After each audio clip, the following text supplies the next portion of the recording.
Hello again, everybody. This is Steve Callis speaking of sports, and we're here to talk about the greatness of Roberto Clemente as a ball player. Many of you know that he died on December 31st, 1972.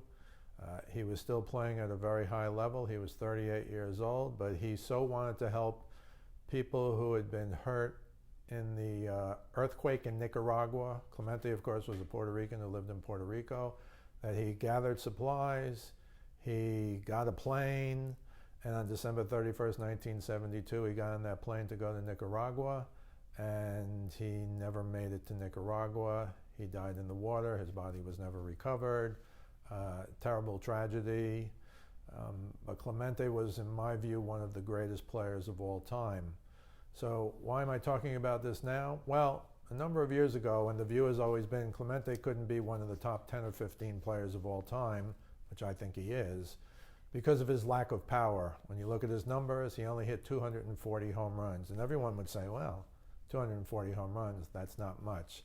I've written a very lengthy article that will be under this video, but I'd just like to give you a few highlights of what happened to Roberto Clemente as a baseball player. So the first thing I would say is he played in the old Forbes Field, and Forbes Field, for you New Yorkers who went to the old Yankee Stadium, and again, the old Yankee Stadium was there till 2008, you'll remember in center field 461 feet, left center 457 feet. These are absurd, hard to believe that a ballpark would be that big.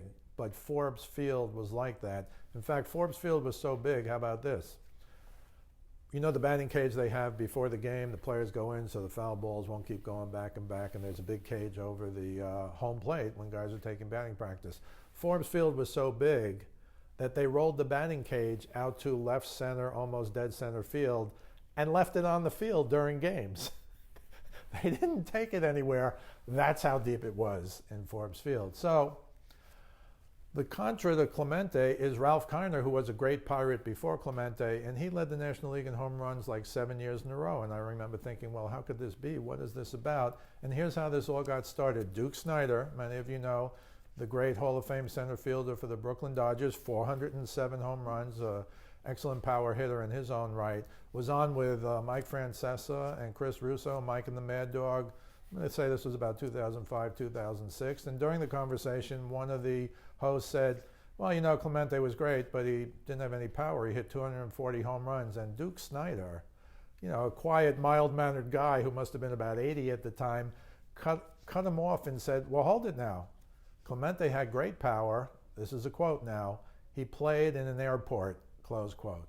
So that got me to thinking and looking at the dimensions of Forbes Field, and an interesting thing happened that I certainly didn't know about, and I think many of you won't know about.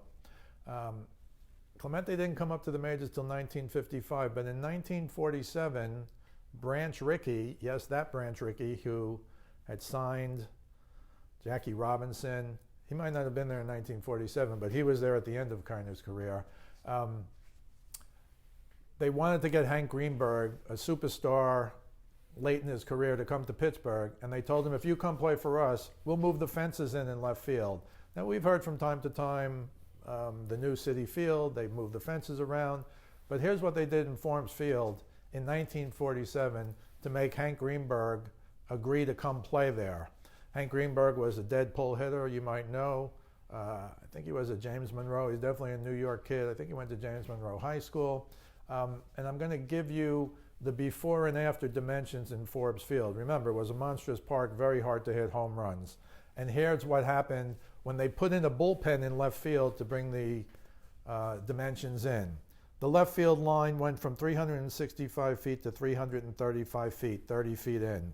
Left center went from 406 feet to 355 feet, 51 feet in. And more towards center, but still to the left, it was still 457 feet. Think about that. So here's what happened in a nutshell. Again, I encourage you to read the article below. It's got so many stats and so many quotes from other Hall of Famers. But as a result of that, Ralph Kiner, who played with Hank Greenberg, he was by himself in the first year without Greenberg. He led the National League in home runs with 23. He hit 8 in Forbes Field. The next year they moved the left field fence in, like I told you, with the numbers. The next year he hit 51 home runs, 28 were at Forbes Field. So you know what happened. A fly ball from the prior year was an out.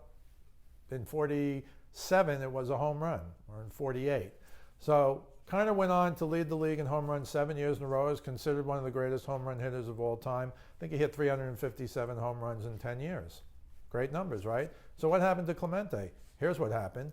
Kind of was traded in 1953. Branch Rickey, who was the GM then, wanted to do away with the bullpen and move the fences back right then. Baseball made him wait till the end of the year. He moved the fences back in 54. Clemente showed up in 55.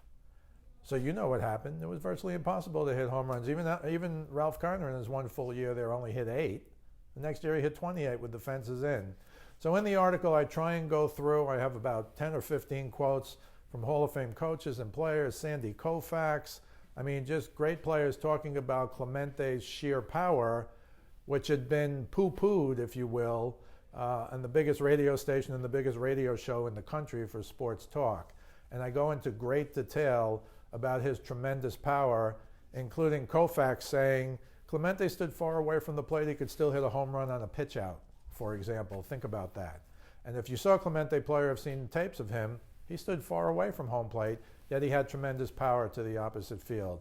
I don't want to go into all the stories and all the numbers, but suffice it to say, I believe after you read this article, see what they did with the fences, see what Clemente did. Clemente was even quoted, he played 15 years in Forbes Field before they moved to Three Rivers. That's a huge part of his career. And that was in 1970 they moved, and in 72 he died in the plane crash. So I encourage you to read this article. You'll find lots of things from Rogers Hornsby is in there. Pie Traynor talked about how Forbes Field was a triples field, not a home run field. There's so much good stuff in there that I think you guys, especially Clemente fans, will really like it. But the conclusion is, in my mind, Clemente is one of the 10 or 15 greatest players of all time. He played in an era where the pitching mound was lower. You know what happened in 68, Bob Gibson. In 69, they lowered the mound. So he played a few years after that, but not many. And I encourage you to read the article. I think you'll come to the conclusion that I came to, more importantly, that Duke Snider came to, and that is Clemente had tremendous power. He played in an airport. This is Steve Callis speaking of sports. We'll see you the next time.